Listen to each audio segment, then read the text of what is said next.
കരുണാനിധിയായ കർത്താവേ, ഈ ദേവാലയത്തിൽ നിന്നും മരണമടഞ്ഞ് ശുദ്ധീകരണ സ്ഥലത്തായിരിക്കുന്ന എല്ലാ ആത്മാക്കളെയും അങ്ങയുടെ കരങ്ങളിലേക്ക് സമർപ്പിക്കുന്നു.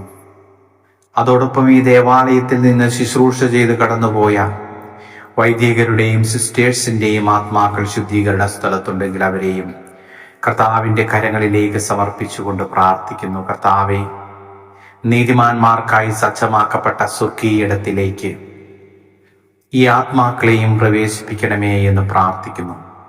ജീവിതകാലത്ത് ചെയ്തു പോയ തെറ്റുകളിൽ നിന്ന് മുഖം മറച്ചുകൊണ്ട് അവർ ചെയ്ത നല്ല കാര്യങ്ങളുടെ യോഗ്യതയാലും പങ്കുകൊണ്ട വിശുദ്ധ കുർബാനകളുടെ യോഗ്യതയാലും കർത്താവെ, അവിടുന്ന് നിത്യജീവനിലേക്ക് പ്രവേശിപ്പിക്കണമേ എന്ന് അങ്ങയോട് ഞങ്ങൾ പ്രാർത്ഥിക്കുന്നു. ദേവാലയത്തിൽ നിന്റെ സ്തുതിഗീതങ്ങൾ കേട്ട ഇവരുടെ കാതുകൾ കർത്താവെ, അങ്ങയുടെ ശിക്ഷാവിധിയുടെ സ്വരം കേൾക്കാതിരിക്കട്ടെ എന്ന് ഞങ്ങൾ പ്രാർത്ഥിക്കുന്നു. പരിശുദ്ധമായ ദേവാലയത്തിലൂടെ സഞ്ചരിച്ച അവരുടെ പാദങ്ങളെ നിത്യപ്രകാശത്തിൽ സഞ്ചരിക്കുവാനിടയാക്കണമേ എന്ന് പ്രാർത്ഥിക്കുന്നു. അഗ്നിച്ചിറകുകളിൽ സഞ്ചരിക്കുന്ന സ്വർഗനിവാസികൾക്കൊപ്പം കർത്താവെ, ഇവർക്കും യാത്ര ചെയ്യുവാനിടയാകണമേ എന്ന് പ്രാർത്ഥിച്ചുകൊണ്ട് ഈ ദേവാലയത്തിൽ നിന്ന് മരണമടഞ്ഞ് ശുദ്ധീകരണ സ്ഥലത്തായിരിക്കുന്ന സകല ആത്മാക്കളെയും കർത്താവെ, നിത്യജീവനിലേക്ക് പ്രവേശിപ്പിക്കണമേ എന്ന് അങ്ങയോട് ഞങ്ങൾ പ്രാർത്ഥിക്കുന്നു.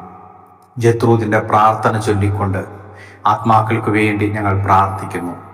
നിത്യപിതാവേ, അങ്ങയുടെ പ്രിയപുത്രനും ഞങ്ങളുടെ ഏകകർത്താവുമായ ഈശോ മിശിഹായുടെ തിരുരക്തം ഇന്ന് ലോകമെമ്പാടും അർപ്പിക്കപ്പെടുന്ന വിശുദ്ധ ബലികളോട് ചേർത്ത് ശുദ്ധീകരണ സ്ഥലത്തിലെ ശുദ്ധാത്മാക്കൾക്കും ലോകം മുഴുവനുമുള്ള പാപികൾക്കും തിരുസഭയിലെ പാപികൾക്കും ഞങ്ങളുടെ കുടുംബത്തിലെയും തലമുറകളിലെയും പാപികൾക്കുമായും പ്രത്യേകിച്ച് ഈ ദേവാലയത്തിൽ നിന്ന് മരണമടഞ്ഞ് ശുദ്ധീകരണ സ്ഥലത്തായിരിക്കുന്ന എല്ലാ ആത്മാക്കൾക്കു വേണ്ടിയും കാഴ്ചവെക്കുന്നു.